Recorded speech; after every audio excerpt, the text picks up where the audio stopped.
नमस्कार। देखिए, भारत का संविधान सिर्फ नियमों की कोई किताब नहीं है, बल्कि ये वो सुप्रीम लॉ है, वो जीवंत ढांचा है जो हमारे पूरे लोकतंत्र को चलाता है। और आज की इस चर्चा में हम सीधे उन प्रमुख संवैधानिक निकायों, उनके आर्टिकल्स और उनके असली काम पर बात करने वाले हैं, जो सच में हमारे लोकतंत्र के इंडिपेंडेंट पिलर्स हैं। तो चलिए शुरू करते हैं। अब एक बात सोचिए, जब कभी सत्ता का पल्ला किसी एक तरफ बहुत ज्यादा झुकने लगे तो राज्य के जो बेसिक काम है उन्हें राजनीतिक दखलंदाजी या मनमानी से कौन बचाता है। जाहिर है हमें कुछ ऐसे इंस्टीट्यूशंस चाहिए जो सरकार के कंट्रोल से बिल्कुल बाहर हों। तभी तो चुनाव में फेयरनेस, पब्लिक फंड्स का सही इस्तेमाल और हमारे अधिकारों की रक्षा पक्की हो पाएगी, है ना। तो चलिए इसे थोड़ा और गहराई से समझते हैं।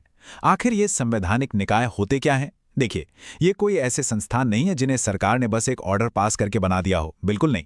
इनकी अथॉरिटी सीधे हमारे संविधान से आती है। इसका मतलब है, अगर आपको इन्हें बदलना है या खत्म करना है तो आपको आर्टिकल 368 के तहत एक बहुत ही मुश्किल संवैधानिक संशोधन यानी अमेंडमेंट की प्रोसेस से गुजरना होगा। और सच कहूं तो यही वो मजबूत सुरक्षा कवच है जो इन्हें असली और आज़ाद वॉचडॉग बनाता है। इस पूरे टॉपिक को आसानी से याद रखने के लिए हम इसे 4 हिस्सों में बांटेंगे। पहला, संवैधानिक और वैधानिक निकायों के बीच का फर्क। दूसरा, इलेक्शन और पब्लिक सर्विस। तीसरा, हमारे वित्तीय और कानूनी रक्षक। और आखिर में, सामाजिक न्याय से जुड़े निकाय। तो चलिए सबसे पहले बात करते हैं संवैधानिक बनाम वैधानिक निकायों की। अब ये चार्ट देखिए, क्योंकि ये बहुत ही शानदार ढंग से पावर और आज़ादी के फर्क को समझाता है। जैसा कि आप देख सकते हैं, संवैधानिक निकायों का बेस सीधे संविधान में होता है। वहीं दूसरी तरफ वैधानिक निकाय जैसे मानवाधिकार आयोग या सेबी, इन्हें संसद के एक साधारण कानून से बनाया जाता है। और कार्यकारी निकाय तो बस कैबिनेट के एक आदेश से बन जाते हैं, जैसे नीति आयोग। ये फर्क अगर आपने समझ लिया तो मान लीजिए आपको इस पूरे तंत्र की चाबी मिल गई। आगे बढ़ते हैं अपने दूसरे अहम हिस्से की तरफ, चुनाव और लोक सेवा। और यहां सबसे पहला और सबसे मजबूत पिलर है आर्टिकल 324। यही वो बुनियाद है जिस पर हमारा निर्वाचन आयोग यानी इलेक्शन कमीशन ऑफ इंडिया टिका हुआ है। हम सब जानते हैं कि ईसीआई ये देश में फ्री और फेयर चुनाव करवाता है, पार्टियों को रजिस्टर करता है। लेकिन क्या आपने कभी सोचा है कि इतने भारी पॉलिटिकल प्रेशर के बावजूद ये आज़ाद कैसे रहते हैं? इसका सबसे बड़ा कारण है मुख्य चुनाव आयुक्त को हटाने का बेहद सख्त नियम। उन्हें सिर्फ संसद के दोनों सदनों में पास हुए एक प्रस्ताव के जरिए ही हटाया जा सकता है, बिल्कुल वैसे ही जैसे सुप्रीम कोर्ट के किसी जज को हटाया जाता है। इलेक्शन के बाद अगर हम एडमिनिस्ट्रेशन की बात करें तो सामने आता है आर्टिकल 315। ये यूनियन और स्टेट लेवल पर पब्लिक सर्विस कमीशंस को स्थापित करता है। 1926 में बना यूपीएससी हमारे देश में मेरिट बेस्ड ब्यूरोक्रेसी का रक्षक है। इसके अध्यक्ष और सदस्यों की नियुक्ति सीधे राष्ट्रपति करते हैं। अब यहां जो सबसे जरूरी पॉइंट नोट करने वाला है वो है इनका फिक्स टेन्योर, यानी 6 साल का कार्यकाल या 65 वर्ष की उम्र तक। ये फिक्स रूल इसलिए है ताकि कोई भी सरकार अपने फायदे के लिए सिविल सर्वेंट्स की भर्ती में कोई हेरफेर न कर सके। अब आते हैं हमारे तीसरे सेक्शन पर। यहां हम बात करेंगे देश के वित्तीय और कानूनी रक्षकों के बारे में। पब्लिक के पैसे का पाई का हिसाब रखने के लिए हमारे पास है आर्टिकल 148। ये पद है भारत के नियंत्रक और महालेखा परीक्षक का, जिसे हम कैग कहते हैं। कैग का काम है केंद्र और राज्यों के खजाने का ऑडिट करना।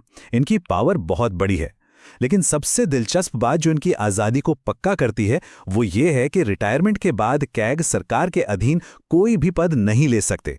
मतलब काम करते वक्त उन्हें भविष्य के किसी भी फायदे या पद का कोई लालच नहीं होता, जिससे वो पूरी तरह निष्पक्ष होकर अपना काम कर पाते हैं।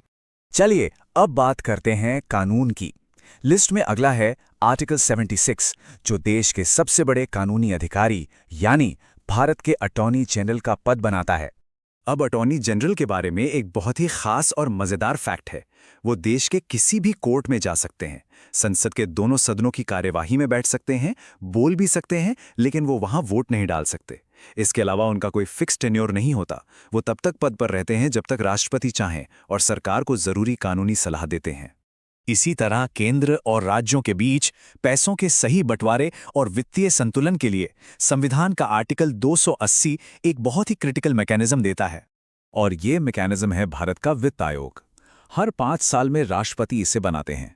आप इसे एक रेफरी की तरह समझ सकते हैं, जो ये तय करता है कि केंद्र और राज्यों के बीच टैक्स का पैसा बिल्कुल सही और न्यायपूर्ण तरीके से बंटे, ताकि राज्यों के पास विकास के लिए हमेशा पैसा रहे। पैसों की बात हो रही है तो आर्टिकल 279A को कैसे भूल सकते हैं? जीएसटी परिषद, इसे 2016 में 101वें संशोधन के जरिए जोड़ा गया था, और यह संघीय संतुलन का एक बहुत ही बेहतरीन उदाहरण है। इसमें केंद्र के पास 1/3 वोटिंग पावर है और सारे राज्यों को मिलाकर 2/3। लेकिन हाँ, एक बहुत ही जरूरी बात याद रखिएगा, 2022 में सुप्रीम कोर्ट ने साफ कर दिया था कि इस परिषद की सिफारिशें राज्यों पर कानूनी रूप से बाध्यकारी नहीं हैं। अब हम आते हैं अपने चौथे और आखिरी हिस्से पर, सामाजिक न्याय निकाय। चलिए देखते हैं कि ये संस्थाएं कैसे इवॉल्व हुईं। पहले अनुसूचित जाति और अनुसूचित जनजाति के लिए एक ही आयोग हुआ करता था, लेकिन अलग अलग मुद्दों पर ज्यादा फोकस करने के लिए 2003 में 89वें संशोधन के जरिए इन्हें अलग कर दिया गया। अब आर्टिकल 338 के तहत अनुसूचित जातियों के लिए एक आयोग है और 338A के तहत अनुसूचित जनजातियों के लिए बिल्कुल अलग और स्वतंत्र आयोग है। और अब जरा यहां ध्यान दीजिएगा, क्योंकि ये एक ऐसा पॉइंट है जहां अक्सर सवाल बनते हैं। राष्ट्रीय पिछड़ा वर्ग आयोग यानी NCBC 1993 से सिर्फ एक वैधानिक निकाय था, लेकिन 2018 में 102वें संशोधन ने इसे आर्टिकल 338B के तहत सीधा एक संवैधानिक दर्जा दे दिया। इस एक बदलाव ने इस आयोग की पावर, जांच क्षमता और ऑटोनॉमी को एक अलग ही लेवल पर पहुंचा दिया है। संवैधानिक निकायों की इस कड़ी में आखिरी नाम है भाषाई अल्पसंख्यकों के लिए विशेष अधिकारी का, जिसका जिक्र आर्टिकल 350B में है। राष्ट्रपति द्वारा नियुक्त ये अधिकारी इस बात की जांच करता है कि भाषा के आधार पर जो अल्पसंख्यक हैं उन्हें संविधान में दिए गए सुरक्षा उपाय वास्तव में मिल रहे हैं या नहीं। तो इस पूरी चर्चा का सबसे अहम पॉइंट क्या है? पॉइंट ये है कि ये सारे संस्थान कोई आम सरकारी ऑफिस नहीं है।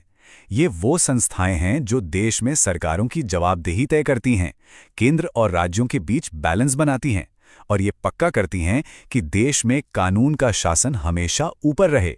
सच कहूं तो यही हमारे लोकतांत्रिक ढांचे की असली रीढ़ हैं। और अब जाते जाते एक सवाल जिस पर आपको जरूर सोचना चाहिए। अगर इन संवैधानिक निकायों के पास ये मजबूत और अडिग आज़ादी ना हो, तो क्या एक सच्चा लोकतंत्र किसी भी तरह के भारी राजनीतिक दबाव या सत्ता के लालच के आगे टिक पाएगा? शक्ति के केंद्रीकरण को रोकने के लिए ही इन आर्टिकल्स को बनाया गया था। इसी विचार के साथ आज की इस चर्चा को यहीं विराम देते हैं। गहराई से पढ़ते रहिए और इस लोकतांत्रिक ढांचे को समझते रहिए।